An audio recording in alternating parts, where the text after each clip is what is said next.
উপস্থিত, আজকের এই মানববন্ধনে উপস্থিত আমার আন্দোলন ইউনিয়নের বিভিন্ন ওয়ার্ড থেকে আগত নেতৃবৃন্দ, সবার প্রতি আমার সালাম, আসসালামু আলাইকুম রহমতুল্লাহ বারাকাতুহু। আমরা অনেক দিন ধরে এই স্কুলের দুর্নীতি ও নিয়ম আমাদের এই প্রধান শিক্ষক বিভিন্নভাবে দুর্নীতিতে নিবেদিত, আমরা শুধু এর প্রতিবাদ করছি। আমি শুধু এই সংক্ষিপ্তভাবে একটি কথাই বলতে চাই, আজকে যে আন্দোলন এই উম্মেতুন্নেসা উচ্চ বিদ্যালয়, এই উম্মেতুন্নেসা হইলে আমার দাদি হয়, আমার গ্রামের প্রতিষ্ঠান, আমাদের গ্রামের সাহায্য সহযোগিতা এই প্রতিষ্ঠান, এই মহিষী নারী 1933 সালে এই স্কুল প্রতিষ্ঠা করেছিলেন। তাই আমি উদাত্ত আহ্বান জানাবো আমাদের মাননীয় এমপি মহোদয়ের কাছে যে আপনি আন্দোলা গ্রাম থেকে যাক আপনাকে পছন্দ হয় তাকে আপনার সভাপতি মনোনীত করেন,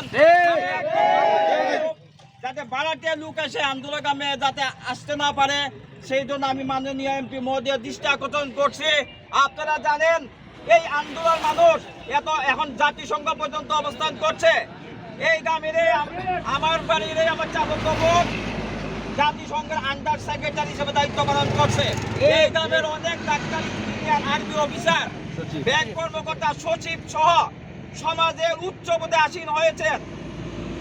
তাই আমি আপনাদের কাছে উদাত্ত আহ্বান জানাবো, এই গ্রামের যোগ্য লোকের অভাব নাই।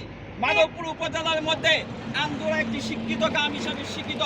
তাই আজকে যদি আন্দোলন গ্রামকে অবমূল্যায়ন করা হয় তাহলে আন্দোলন মানুষ খুব কষ্ট পাবে। কারণ এত মানুষ, শিক্ষিত মানুষ থাকতে যদি আমরা ভাড়া করে লোক আনি তাহলে আমরা অন্য দিকে আমরা মুখ দেখাতে পারবো না।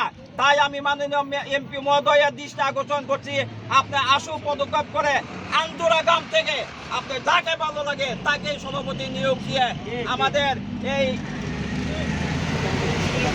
স্কুলের পরিচালনা পর্ষদটা সুন্দরভাবে করলেন উদাত্ত আহ্বান জানে এবং দুর্নীতির বিরুদ্ধে আপনি একটি ভূমিকা নেন, এই উদাত্ত আহ্বান জানিয়ে আমি আমার সংক্ষিপ্ত আল্লাহ হাফেজ, বাংলাদেশ।